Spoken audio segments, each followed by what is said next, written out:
కూటమి పాలనలో ఇంటర్మీడియట్ విద్యారంగం మొత్తం సంస్కరణల పేరుతో నిర్వీర్యం చేస్తా ఉన్నారు. పాఠశాల విద్యను నిర్వీర్యం చేస్తా ఉన్నారు. ఇంటర్మీడియట్ బోర్డుని కూడా మంత్రి నారాయణకి ఒక అడ్మినిస్ట్రేషన్ ఆఫీసుగా నారాయణ సెంట్రల్ ఆఫీసుగా మార్చివేస్తున్న సంఘటనలు మనం కళ్ళ ముందు ఉన్నాయి. ఒకవైపు ఇంటర్మీడియట్ ఫస్ట్ ఇయర్ పరీక్షలు మేము రద్దు చేస్తామని ప్రభుత్వం సంస్కరణల పేరుతోటి ఒకవైపు ఇది చేస్తా ఉంటే, రెండో వైపు ఫీజులు చెల్లించలేదని తల్లిదండ్రుల్ని విద్యార్థుల్ని హింసించి విద్యార్థుల్ని తరగతి గదిలోకి అనుమతించకుండా క్లాసులకు అనుమతించకుండా బయటికి పంపించేసి కాలేజీ యాజమాన్యాలు అడ్డగోలుగా వ్యవహరిస్తా ఉన్నాయి. ఒక్క బుక్స్ ఫీజుకే కార్పొరేట్ విద్యా సంస్థలో నారాయణ చైతన్య లాంటి కార్పొరేట్ విద్యా సంస్థల్లో పుస్తకాల ఫీజు 18,000 రూపాయలు ఉంది. ఈ రోజు బైజూస్ లాంటి కంటెంట్ ని జగన్మోహన్ రెడ్డి గారు గతంలో బ్రహ్మాండంగా ఉచితంగా పాఠశాల స్థాయిలో విద్యార్థులకు అందిస్తే, కార్పొరేట్ జూనియర్ కాలేజీలు ఈ రోజు ఇన్ఫినిటీ యాప్ పేరుతో మెటా ఇన్ఫినిటీ యాప్ పేరుతోటి వేలాది రూపాయలు ఫీజుల్ని విద్యార్థుల దగ్గర నుంచి వసూలు చేస్తున్నా గానీ ప్రభుత్వము ఇంటర్మీడియట్ బోర్డు ఏమాత్రం స్పందించడం లేదు, పట్టించుకోవడం లేదు. పుస్తకాల ఫీజు, యూనిఫామ్ ఫీజు, ఒక్క యూనిఫామ్ ఫీజు 1,700 రూపాయలు వసూలు చేస్తా ఉన్నారు. ఒక్క ఐడి కార్డుకి 450 రూపాయలు, 50 రూపాయలు విలువ చేసే ఐడి కార్డుకి కార్పొరేట్ కాలేజీ యాజమాన్యం 450 రూపాయలు వసూలు ముక్కుబిండి వసూలు చేస్తా ఉంటే, తల్లిదండ్రులు ప్రశ్నిస్తా ఉంటే వాళ్ళని ఏమాత్రం ఖాతరు చేయకుండా అడ్డగోలుగా ఫీజులు వసూలు చేస్తా ఉంటే ఈ ప్రభుత్వము ఇంటర్మీడియట్ బోర్డు ఏమాత్రం స్పందించడం లేదు. ఫీజుల నియంత్రణ కమిటీ లేదు. ఫీజుల్ని అజమాయిషీ చేసే పరిస్థితి కూటమి ప్రభుత్వంలో లేదు.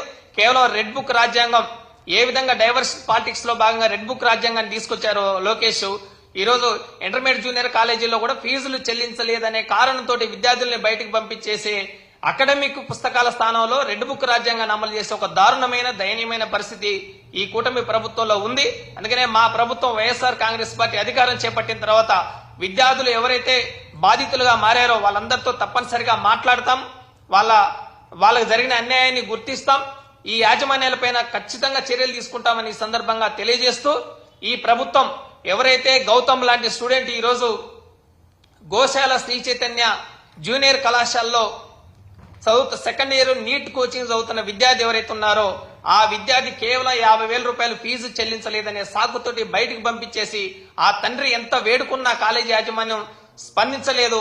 చాలా దుర్మార్గంగా వ్యవహరించిన ఈ నేపథ్యంలోనే ఈ కళాశాలపైన, ఈ కళాశాల ఆగడాలపైన చర్యలు తీసుకోవాలని మేము డిమాండ్ చేస్తా ఉన్నాం. అవసరమైతే కాలేజీల ముందుకొచ్చి ఈ ఫీజుల వేధింపుల మీద, విద్యార్థులు వేధిస్తున్న ఘటనల మీద మేము ఆందోళన చేస్తాం, ఉద్యమిస్తాం.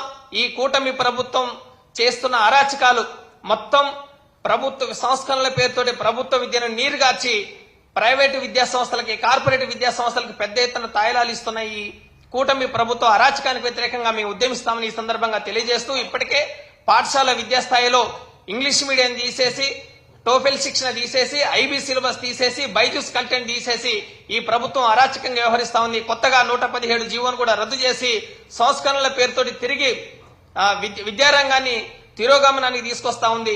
సిబిఎస్ఈ సిలబస్ స్థానంలో మాతృభాష విద్యా పేరుతోటి విద్యార్థులందరినీ ఆంగ్ల మాధ్యమానికి దూరం చేసే ప్రక్రియని చంద్రబాబు నాయుడు ప్రభుత్వం వ్యూహాత్మకంగా ఒకవైపు పాఠశాల స్థాయిలో సంస్కరణల పేరిట కొనసాగిస్తూ, రెండో వైపు ఇంటర్మీడియట్ విద్యలో కూడా ఇంటర్మీడియట్ ఫస్ట్ ఇయర్ తీసేసి ఫస్ట్ ఇయర్ పరీక్షలను రద్దు చేసి విద్యార్థులందరినీ పాస్ చేసి సెకండ్ ఇయర్ కి ప్రమోట్ చేస్తామని ప్రభుత్వం ప్రకటించడం అంటే, ఆ పేరుతోటి నారాయణ చైతన్య లాంటి విద్యా సంస్థలు విద్యార్థులు చేరడానికి, అడ్మిషన్ చేసుకోవడానికి, తద్వారా ఫీజులు లాభాపేక్షతోటి యథేచ్ఛగా ఫీజుల దోపిడీ కొనసాగించడానికి ప్రభుత్వం ఒక రాజమార్గం, రాచబాట వేస్తుంది. ఇదంతా ఒకవైపు జరుగుతూనే రెండో వైపు NEET coaching, IIT, AIIMS, JEE పేరుతోటి అనేక రకాలుగా ప్రభుత్వాలు ఏమాత్రం, ఈ కూటమి ప్రభుత్వం ఏమాత్రం నియంత్రణ పర్యవేక్షణ లేకపోయినా అడ్డగోలుగా ఫీజు వసూలు చేస్తున్న కాలేజీ యాజమాన్యాల మీద ఏమాత్రం పర్యవేక్షణ లేదు. దీనికి వ్యతిరేకంగా మేము పెద్ద ఎత్తున ఈ సందర్భంగా ఉద్యమిస్తామని తెలియజేస్తూ, ఇటువంటి ఘటనలు జరిగితే తీవ్ర పరిణామాల్ని కార్పొరేట్ జూనియర్ కాలేజీలో ఎదుర్కోవాల్సి వస్తుంది. కాలేజీ యాజమాన్యాల ముందుకొచ్చి మేము నిరసన తెలియజేస్తాం, ఉద్యమిస్తాం.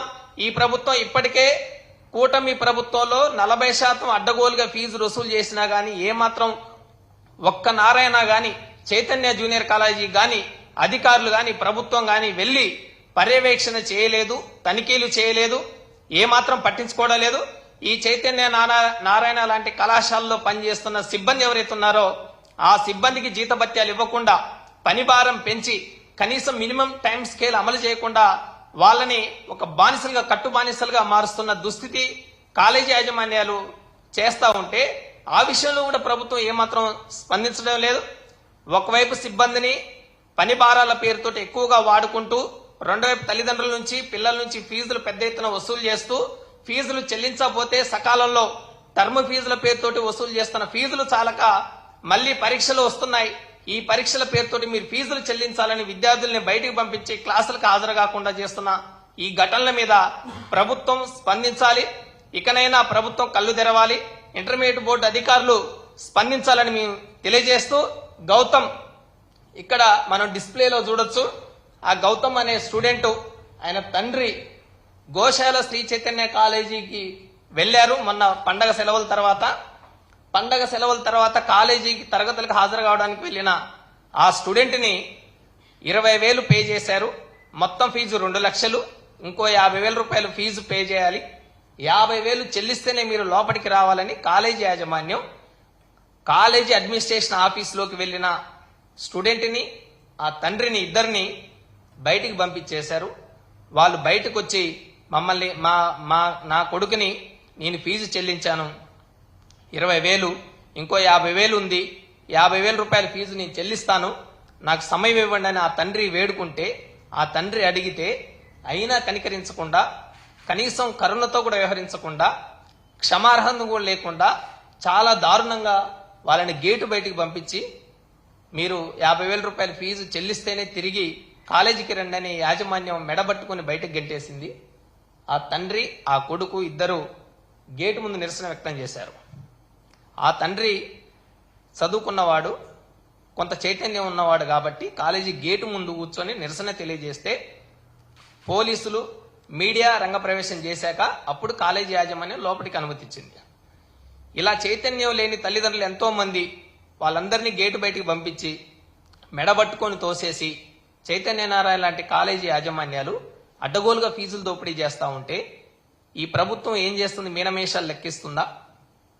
నారాయణ గారు ఈరోజు మంత్రిగా ఉన్న తర్వాత నారాయణ జూనియర్ కాలేజీల మీద చర్యలు తీసుకునే నైతిక ధైర్యము దమ్ము ఈ ప్రభుత్వానికి ఉందా అని వైఎస్ఆర్ విద్యార్థి సంఘం తరఫున మేము ప్రశ్నిస్తా ఉన్నాం.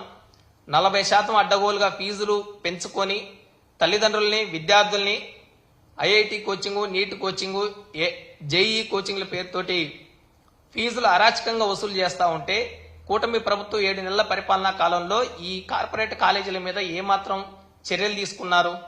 ఏమాత్రం అజమాయిషీ చేశారు? 7 నెలల కాలంలో ఫీజుల నియంత్రణ కమిటీని ప్రభుత్వం ఏర్పాటు చేసిందా?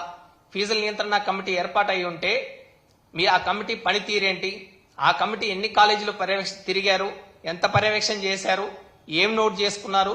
ప్రభుత్వానికి వాళ్ళు ఇచ్చిన రిపోర్ట్ ఏంటి అనేది కూటమి ప్రభుత్వం తక్షణమే బహిరంగపరిచి బహిర్గతం చేసి ఈ కార్పొరేట్ కళాశాలలో జరుగుతున్న అరాచకాలు, వేధింపులు, ఆగడాలు వీటన్నిటి మీద చర్యలు తీసుకోవాలని మేము డిమాండ్ చేస్తూ రాష్ట్ర వ్యాప్తంగా రేపు మార్చి 1 నుంచి జరుగుతున్న ఇంటర్మీడియట్ పబ్లిక్ పరీక్షలకి విద్యార్థుల దగ్గర నుంచి ఫీజులు ఏమాత్రం వసూలు చేయకుండా బేషరతుగా పరీక్షలకి హాజరు చేయించాలి అని మేము డిమాండ్ చేస్తూ ఇదే సమయంలో విద్యార్థులు ఎవరైతే ఉన్నారో ప్రాక్టికల్ ఎగ్జామ్స్ కూడా హాజరవుతున్న విద్యార్థులను కూడా ఫీజుల పేరుతోటి వేధింపులు గురి చేయకుండా ప్రభుత్వం, ఇంటర్మీడియట్ బోర్డు, కాలేజీ యాజమాన్యాలపైన అజమాయిషీ చేయాలి, నియంత్రణ చేయాలి.